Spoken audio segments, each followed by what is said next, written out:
some things. As we can see, we've changed the background because Austin's expecting a child. Everybody congratulate Austin down below and wish him thankfulness and really good fortune in his fatherhood. As you can see, he's looking at me to the right and I'm completely ignoring him while speaking to the camera. And the real pregnant person behind me is laughing at me because this is a very serious moment. My current boss, and he said to me, he goes, someone told me this when I was really young and it didn't make sense until I got any older, but I'm going to tell it to you now and I hope it sticks with you. Yeah. He goes, you'll never make money working for somebody else. Really, eh? That's what he said to you? Yep. And I was literally going to start work for him. And I've been working for him for 8 years. Yeah, do you remember the first time you stepped in the gym? Yep. How was that? Scariest, one of the scariest things I ever did. I don't know if I like the number 55. I like the number 55. I'd rather 99 over 99? 9955? Really? My number's 24. I like 11. 11. So you shit on every other two-number combination. Yeah, but okay. On a jersey, 55 and 11 look totally different. 55 looks better. 11 looks better than No, it does 55. not. Yes, it does. I will. Double argue O this looks fact. better I will than sit 11. this- Listen. Shout out Morgan As Malay, you can always tell- wearing double O. As we can tell what... And every time I'd get loud, it'd be way too fucking loud. No, it wasn't even all that bad. No, It but wasn't- I it watched wasn't it. picking up my voice for anything. I know. I don't know You were why. very quiet. I don't know why, because my mic was right there. I know. But maybe it's just because it's not turned like this. We could get a bit heavy. Start eating them I cat strain my whiskers. neck doing that. Huh. And you know it's been recording the whole time. Oh, it has? Oh, yes. Oh, welcome. So all your favorite moments will be on camera. Oh, yeah? Well, I'm hoping you're going to edit out the ones that I'm just cursing, swearing up a storm like a... Absolutely is not. No, we haven't been Like a recording. gosh We haven't been darn recording sailor. The whole time. What's that? We haven't been recording the whole time, but Oh. there are some things. As we can see, we've changed the background because Austin's expecting a child. Everybody congratulate Austin down below and wish him thankfulness and really good fortune in his fatherhood. As you can see, he's looking at me to the right and I'm completely ignoring him while speaking to the camera. And the real pregnant person behind me is laughing at me because this is a very serious moment. So that's how we're going to start off this episode, eh? Yeah. We're going to air it out to the viewers that I am a father-to-be. Austin is a father-to-be. Yeah. And he is very confident. Austin, share your fatherhood experience with the people out there. Give them one piece of advice. Go fatherhood. Don't do it. No. That sounds like a good idea to me. Obviously, I'm not the dad because that obviously is not my He is not my the recommendation. Father. He is not the father. The dad is away right now. He is playing baseball national tournament. Very proud of our Sean. Shout out number 99. Is that the number he wears? Number 99. Number 99, They gave yeah. him 99. Oh, he was 55, but somebody else had 55, or they retired 55 on Dartmouth Dry, so he couldn't use 55. Who wears 55? Sean did all the way up Yeah, to. but why'd they retire 55? Because not 99. 55 was a number that was retired on the team, so he Really? couldn't use it when he moved up from junior. Huh. Yeah, I don't know if I like the number 55. I like the number 55. I'd rather 99 over... 99? 9955? Really? My number's I don't know. 24. I like 11. 11. So you shit on every other two-number combination. Yeah, but okay.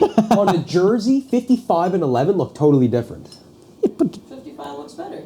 11 looks better than No, it does 55. not. Yes, it does. I will Double argue O this looks fact. I better will than sit 11. this- Listen. Shout out Morgan As Malay, you can always tell- wearing double O. As we can tell what house I'm in, I'm being absolutely ganged up by these two people. I feel very uncomfortable. Well, you gotta think about the attitude that you brought into this podcast here. You started off with misinformation. I could charge yeah. you with that. Yeah. I'm gonna call CBC. I could I'm charge gonna you call with that. CBC, and I'm gonna get a hit story put out. No, I'm Well, you know, if my mindset That'd be wasn't- my if own career listen, suicide. If my mindset wasn't as strong, I'd maybe start crying.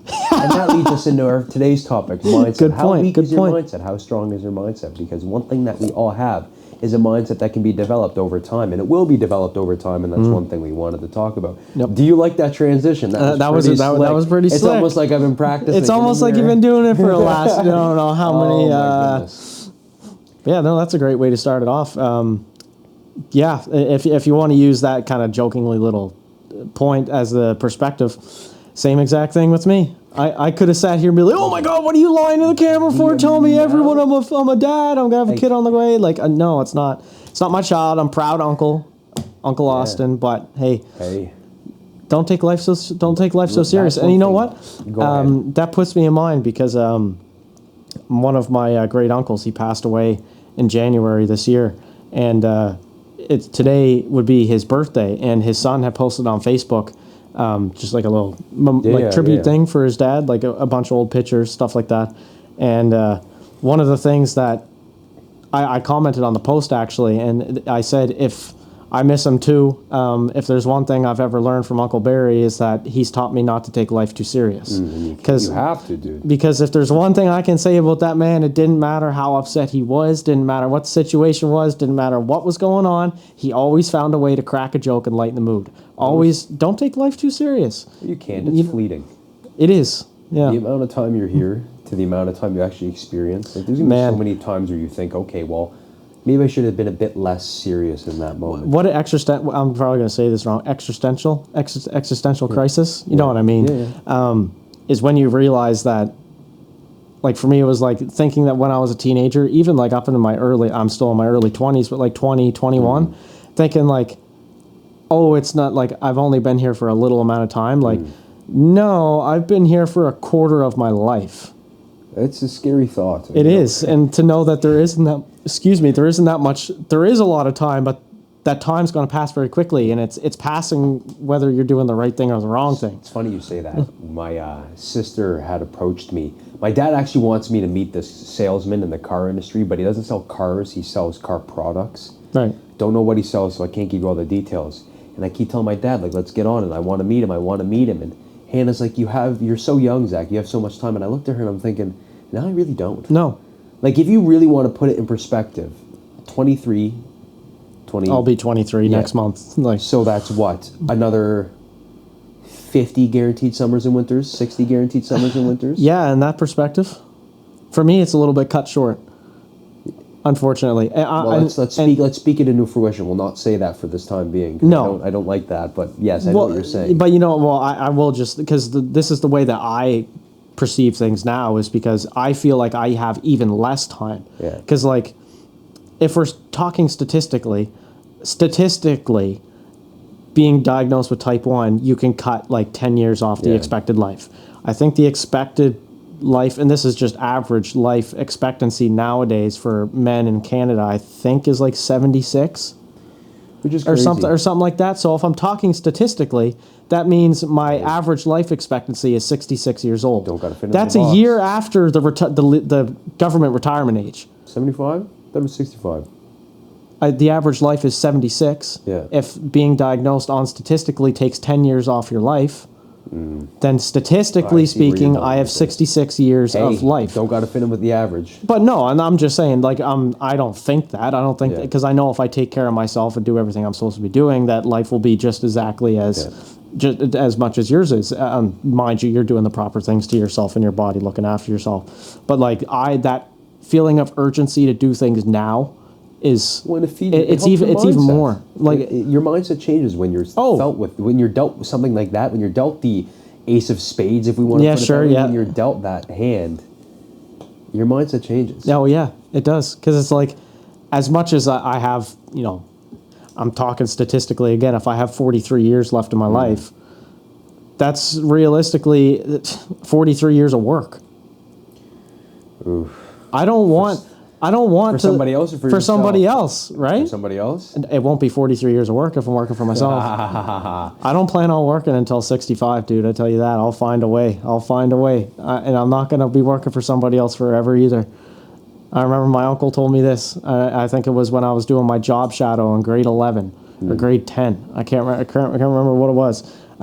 Did my job shadow at the place I'm working at now, and forget where we were going. We were going somewhere. He says, I'm going to tell you something. He goes, someone told me this. Your dad's brother? No, this was like Gary. Okay, And my current boss. And he said to me, he goes, someone told me this when I was really young, and it didn't make sense until I got any older, but I'm going to tell it to you now, and I hope it sticks with you. Yeah. He goes, you'll never make money working for somebody else. Really, eh? That's what he said to you? Yep. And I was literally going to start work for him. And I've been working for him for 8 years. Yeah, that's fine. Has it really been 8 years? I started in... Almost a decade. Oh, sorry, 7 years. 2017. Decade, golly. Yeah, I'm 23, Jeez, and I'm Louise. Approaching a decade. You ever see those memes where it's like the kid is going to have... Oh, wait, no, hold 10 on now. years That's not math. That's not math. Yeah, 7. Yeah. I don't know. You know better than I do. I started in 2017. It's 2024. I don't know. Whatever the math is. It's like 5 or 6 or something like that. But anyway, I've been there for... I'm actually one of the veterans. OGs? I'm one of the Oh, OGs. you get the unk status. I got the do you? unk status. I was literally thinking unk status on the way home. You want to know why? Because it's 23 degrees out, and I was driving home from Porter's Lake after work with my seat warmer on full blast. Oh, it was kind of cold. No, it wasn't cold. My back's hurting, bro. Oh, you do back yesterday at the gym? No, I haven't been at the gym this week, man. I was sick Monday, Tuesday. Were you? You were down with something too. Yeah, I was. That's what I get for socializing at the beer garden and drinking all weekend with the boys. It was really good.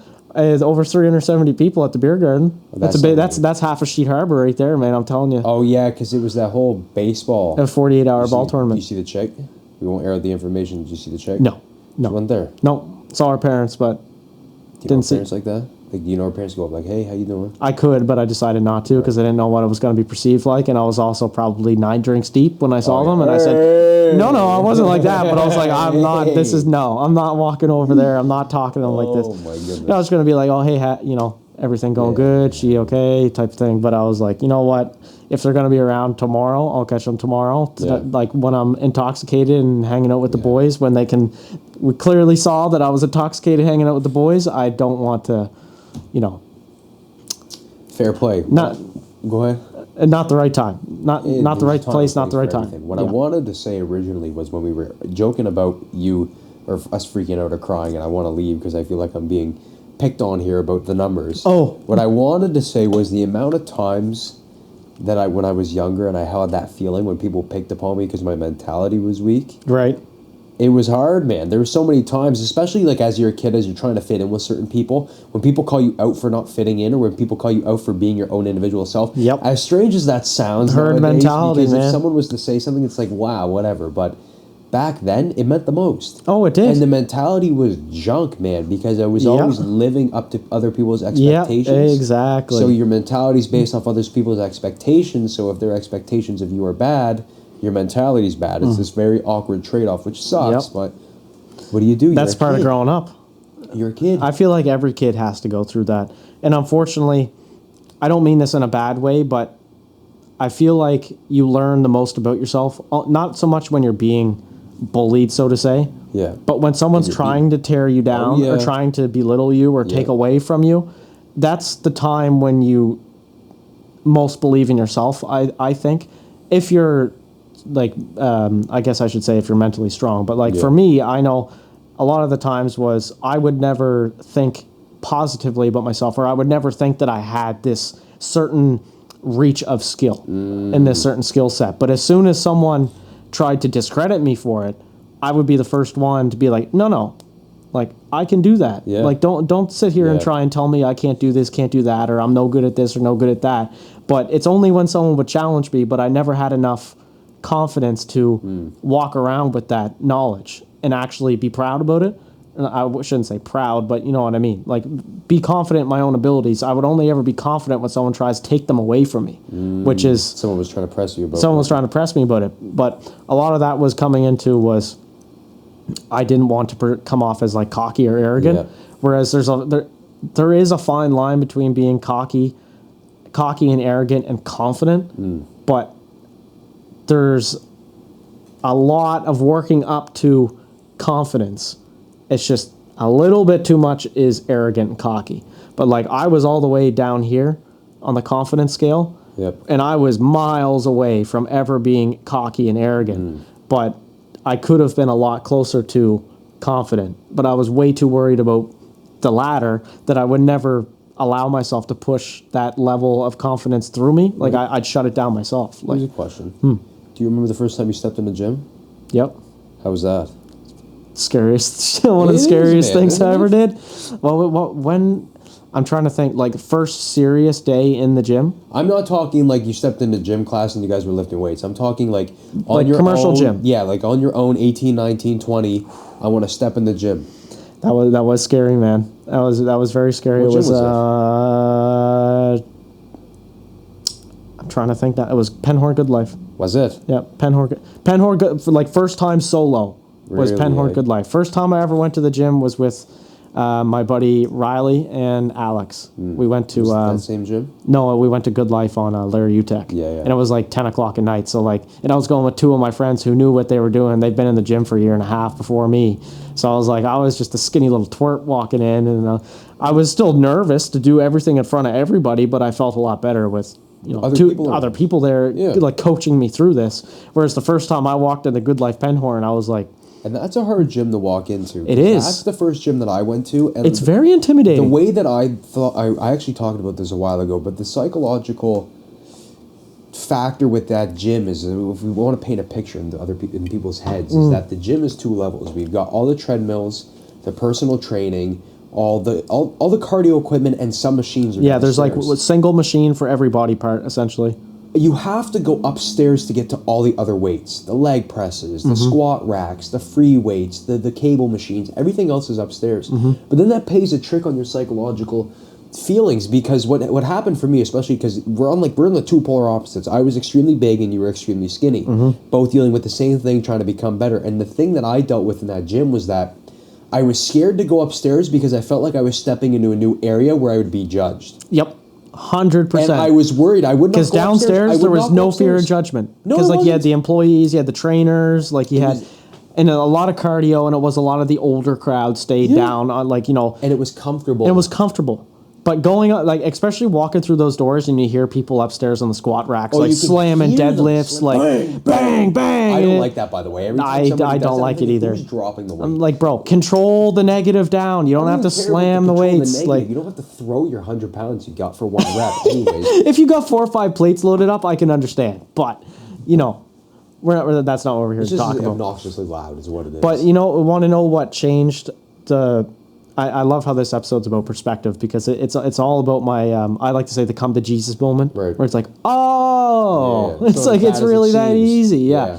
Was someone else I think it might have been my sister asking me about fear, saying fear going to the gym. She kept asking me questions about it, and I was encouraging her, obviously, because I encourage anybody to go to the gym and do physical activity, but it was, I'm scared of what people are going to think of me. And coming from my end of the spectrum, being very, very small, to other people, it seems like, oh, you're lucky. You're skinny. I would have killed for your physique when I was young. Dude. You don't understand.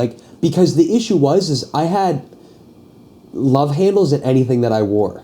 Right. Which was horrible in my mentality, because even in extra large clothes, I didn't like the way that I looked. So I'd look at you and be like, I'd want his physique. And I'd look at myself in the mirror and be like, I just look like these clothes are wearing me. Yeah. It's it's the opposite. It's same outlook, but different perspective. Yep. And what really made me kind of, because even then, I had a personal trainer for a year. Yeah. When I seriously, I had Derek the OG. Yeah. Derek's the guy, and then I had Kyle. Kyle's the man. I have to stop in actually and see Kyle. I haven't seen. He's always there. I know he is. He's Kyle's a really good guy. So is Derek. They helped build my confidence up tremendously. Give them their flowers. They are. If y'all want personal trainers at Good Life, unfortunately Derek is not there. He's back in school. Shout out Derek. Back at Dow, furthering his education. He's the man. But he's the one that really but helped me fall in love pushed me. Yeah. And he understood what I was going through at the same time. And for those of you that have the spare coin to do personal training and you're unsure about, it is a fair chunk of money, but for me, it's worth it. Having done it for an entire year, it was worth it for me. I would say, how much does your mentality change? A different person. From going into the gym to coming out of it, different person. 100%. And it was just because not only were we just talking about working out, we were talking about a bunch of random things going on in life. We spend hours a week with each other. Yeah. We become pretty good friends, and just applying the new gym mentality, I don't care what people think, I'm going to do this, or I don't know if I can, or you're looking at a bar and you're thinking to yourself, I don't know if I'm going to move this, and I'm going to look weird lifting this. I'm going to look weird. You go up and move that bar, dude. I like that. Thank you for catching yourself. That was pretty good. You know what I was about to say. But that's the type of thing. But what the point that I was trying to make, oh my God, my mind is so sidetracked. When my sister had said that, I'm scared of what people are going to think of me. Yeah. And the way I explained it to her to make her realize that the people who are in the gym already working out don't see you. No, and they might look. It's going to happen. Listen, if I'm in the gym and I'm mid-set, I'm already trying to find a place to put my eyes that isn't gonna alarm anybody or make anybody feel weird, self-conscious, or anything like that anyway. But if I'm in the middle of a workout, the last thing I'm worried about is you walking by my peripheral. I am not judging. When I'm in the gym, especially now coming from where I came at, I walked into the gym at like 105 pounds, and 6 months in, I was walking out of the gym at like 135 pounds. Like, that was a major confidence boost, but it also showed me that showing up and doing the hard work will give you rewards. It's just, it's going to take some time. But not only that, because I spent so much time in the gym at that point before I started really like gaining confidence, I guess, from the work that I was putting in, I thought back to, I don't know how many times, like, did I notice anybody else in the gym around me? Like, I catch myself like thinking I'm the only person in the room, especially like mid-workout, or like when I'm like, it's after I'm done the set and I have my minute rest or minute and a half, 2 minute rest, whatever, that I'm like, oh my God, there's other people here. Yeah.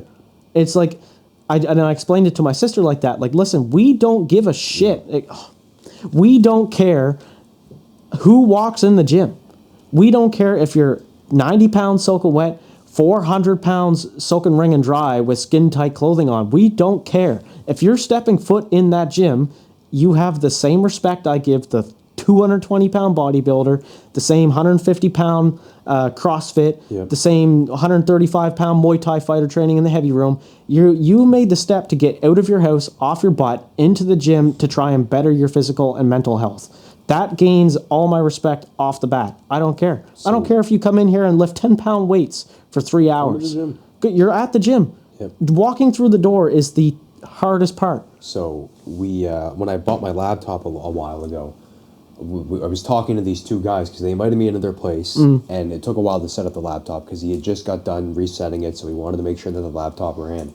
Both of them worked at Good Life. One of them was a desk person, one of them was a personal trainer. Yeah. Talking with them for a little bit, and the desk guy ended up he wasn't working out, he was just working there. And we were just chatting about it, and the guy told me, the personal trainer, he said to me, hey, Mike, like, he's trying to work out, and I keep telling him to work out. And this is what I tell people who want to start at the gym. That really helped my mentality, but I didn't realize it till later. Is that everybody has something they don't like about their body. Oh, yeah. And they're all trying to fix the exact same thing you're trying to fix in a different sense. Yep. I think my chest is small. I've always thought my chest was small. And I'm in the gym trying to improve my chest. Everybody's got some form of body dysmorphia regardless of what it is. The guy that you look at or the woman that you look at and you're like, dang, that's a good physique. Not on Instagram. I'm not talking about Instagram. I'm talking about in person. You look at them, you're like, dang, that's a good physique. Like, damn. I bet you they look good. I'd like to do them. Sorry, I had I had to let it out. There had to be some sort of comedic relief there. It was everybody's thinking something, man. Well, I was thinking about it. I didn't want to say it, though. But the person that you look at and think, dang, they've got a good physique, is probably thinking that they look like crap. Yep, 100%. And you're probably walking in there some days thinking, man, I look like crap too. Oh, yeah. And some girls over there in that corner are like, damn, he looks good. Or that's like crazy. Or like, damn, he's been putting in some work. He's starting to really shape up. Like, I'm proud of that guy. And I don't know how many times, like, that's happened to me at the gym. Like, not people go out of their way to, like, come over and congratulate me, because I don't do that to unless I know them personally. But, you know, say you when you're a gym regular, when you're on the same schedule as other people, you kind of become like the gym buddy thing. Yeah. It's like you're just walking by, you're like, hey, what's up, man? Like, how's your workout going today? Like a quick... the same crew. It just feels comfortable with the same crew. Yeah, because like you're always there. You when you go regularly at the same time every day, the same people are going to be there at the same time every day. Because like, a little community. It's a little community. So like you become very familiar with faces, and then it's funny how, like, you know, they ever see the memes of like how quickly guys become friends. Yep. Where it's like day one, it's like, what's up, dude? It's the day two is like, hey, bro. Yeah. Fist bump. Day three is like, hey, what's up, G? How you doing? How's your sister? Like, you know, doing all this and all that. But like interactions like those, when you just be like, oh, hey, like, hey, Jamal, how you doing, man? Good to see you today. And be like, hey, man, good. Man, your shoulders are looking big, man. You've been putting in some work. Like, you know, just little things like that. But it's like those little interactions. You don't think, like, that happened to me quite often. Like, I'll just be in the gym. I'll run into Josh. It'd be like, oh, what's up, Josh? He'll be training legs or something like that, training for his track. And be like, damn, gee, you look good today. Like, your arms are looking good. You've been putting in work. You doing arms? And be like, no, man, I haven't done arms today. It's like, you know what? But mentally, chances are, I was probably thinking, man, my arms look small. Yeah. Because that's, if there's one thing, I'm not self-conscious about it anymore because my biceps finally developed and my triceps took a long time. When you got really long muscles and a really long like skeletal structure, it takes a long time to fill in the, like, I'm not big, but like I'm huge compared to what I was a year and a half ago. Oh, absolutely. Absolutely. And like I feel like a lazy chump because I haven't been to the gym in a week. Well, here's my question for you. This has nothing to do with the gym because I'm going off. Do you remember the first time you tried to talk to a woman? Oh yeah. How was that? Didn't go very well. I was an awkward. Where was this? Give me the story. I need the story because I don't think I know this one. I gotta think. I gotta think back to when You're right. Rubbing your chest. Yeah, every time, like, you ever get those pains in your chest where you're like, oh, this is the one. Yeah, this is gonna put me out of my it's like a random, like, oh, and then it just goes away. Yeah. I don't know what it is. I've been getting it since I was like 15 or so, but yeah, sometimes it gets worse. Sometimes it's like a really like, oh, and then you're good. But it's like, that was just like, tis but a flesh wound. See, my thing with talking with women, I love to chat on the phone. Get me in person? When a while ago, I mean, I've had a girlfriend. Fair enough. Fair enough. If I can speak on this. Well, see, I'm not the best person to speak on this either because I'm not the type of person to. You're not really looking. That's like, were you ever really looking for a woman? That you were too worried about doing silly things. You're doing stuff I'm not. I was too worried about the games. I was go home playing Destiny. Well, see, the thing is, unfortunately, I don't think unfortunately, but if I could go back and do it all again, I wouldn't do it the way I did it. But no disrespect to any of the females I've been interacted with in the past, but where are you going with this? Well, I just mean like I was in a relationship as immature and stupid as high school and teenage relationships were. I was in one, and I was in a relationship from the time I was like 13. No, 12. 12. You commit a relationship. You would put a ring on that 12. Boy. Thank God I didn't. Thank God I didn't. You know exactly what I'm saying. But anyway. What is it, P? No, yeah. It was P? Yeah. But 2 thumbs down in the chat. we're not talking about this. We're not letting flames air it out. No, we're not airing nothing out. But I've been in a relationship. I've been in a relationship from the time I was 12, and I never really got out of said relationship or situationship. Situationship. It was more of a situationship, wasn't it? I'll get into it if you really want me to, but no, I was 20. I was from 12 to 20. I was in a relationship situationship with one girl. Not the same girl, but like, you know what I mean? Did you start dating? 20. No, I was 17. So 2 girls then. Am I just going to start airing shit out? Like, what's about to happen here? I'm about to put on blast, dog? What is this? No, okay, so I was 12 to 14 was one, and then I was, like, messing around, like, the summer of, and then from 15 until I was, like, 17, or from, 15 to 18, almost 19. It's a... Okay. It was a complicated situation. I'm not about to go into it on the camera, that's but fine. I was involved with one girl at a time from the time I was 12 until I was 20. Good. I made mistakes, but that's whatever. Did you gain a confidence boost from talking to women over time? Like, did you, when you first But the thing is, girlfriend, this is where I was going with this. I was perceived as a ladies' guy. What? Just because you were dating some chick when you were young? Because I was always with somebody. Right. I was always with, like, if I did one and go in with the next. Fair enough. You know what? This is why I say if I could go back and do it again, I wouldn't do it because as a teenager, I wish I would have spent more time with my boys and not neglecting them for the sake of love. You know, it just you were chasing the next high, baby. Yeah, women were high back then. I'm gonna keep it. Listen, man, I'm gonna level you right high. now. There's still a high now. It's just my patience is just so slow. Temptation is lethal, brother. I know it is, man. It's terrible. Lust is terrible, terrible, terrible. That's why God says, man, lust. Oh, boy, 7. What is it? Cardinal sin. Lust is one of them, but being perceived, all of my buddies even said, like, oh, like, you have no problem getting girls. Getting women, yeah. Because you always have one. Yeah. And then when I got out of one on my, like, 20th birthday, like, that shattered Your mentality. my mentality about everything. Oh, I'm sure it did. Because of the reason why things split up, it was like, everything I think about myself is gone. Well, it's like when people get so committed to their job when they lose their job. yeah, you don't know who you are. You lose yourself. Yeah. Yeah. But that's the thing. That's why I said if I go back and do it again, I would have done things differently because of the mentality I perceived about certain things was so twisted and toxic, not because of the actions of somebody else, just because of the situation I put myself in. Yeah. Type of thing. Like, no shade to any, like, I don't regret anything I ever done, but if I could go back and do it again, I'd do things a little differently. Everybody would. Hindsight's 20/20. Hindsight's a pain in the behind, but even so, talking to girls nowadays, like, even though, like, I'm not, all the girls I've been with Yep. have been objectively beautiful. Yep. Like, that's not been a point of contingency. And even though I've had very kind, very caring, very beautiful girls as partners in the past, for some reason, I never felt like I could get that. You're nice for adding those adjectives. I like that. Well, I'm telling the truth. Good man. I'm not about to sit here and I'm not about to. You know what though?